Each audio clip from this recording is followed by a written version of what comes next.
Je vous remercie. Pour le groupe des Verts, je donne la parole à Madame Benarabatou. Chers collègues, Madame la Commissaire, avec un budget de 13,1 milliards d'euros, le programme Erasmus 2014-2020 se voit doté de 40% de budget supplémentaire par rapport à la programmation précédente. Mon groupe des Verts s'en félicite bien sûr. Dans la période de crise que nous connaissons, il est essentiel que l'Union européenne continue de répondre aux aspirations des citoyens. Et pour cela, il nous faut créer davantage de possibilités en matière d'éducation et de formation sous toutes ses formes. Financer résolument les programmes en faveur des publics défavorisés en général et des jeunes en particulier. Il s'agit bien d'investir dans la jeunesse. En effet, chaque euro mis dans ces actions a des effets multiplicateurs sur le développement de l'Europe, de même que sur sa cohésion future. Cependant, je veux soulever 3 points qui posent question. Premièrement, nous n'avons pas pu inclure les jeunes demandeurs d'emploi parmi les publics concernés par le programme.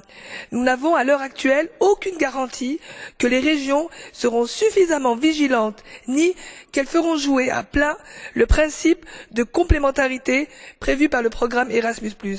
Quelle place les États membres accorderont-ils à l'éducation et à la formation dans leur programme opérationnel? Je vous demande, Madame la Commissaire, de veiller lors de l'examen par la Commission européenne des programmes opérationnels des États membres à ce que ce public soit bien au cœur de leurs priorités, sans quoi les jeunes en situation précaire ne pourront pas bénéficier d'une aide par le biais du Fonds social européen.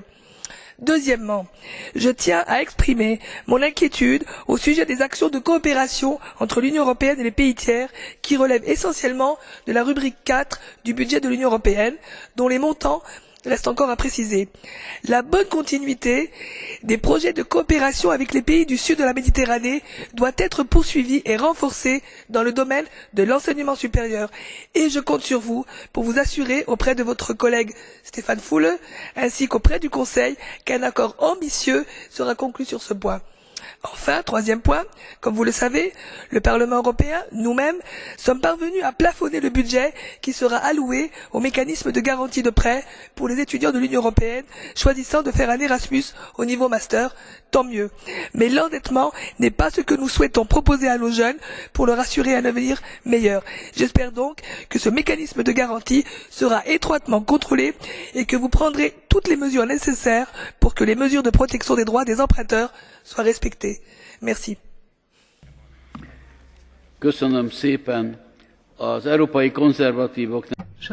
vous remercie. Pour le groupe Creux, je donne la parole à Madame McClarkin. Merci. Il y a beaucoup de travail qui a été accompli pour l'élaboration de ce programme pendant les 18 derniers mois.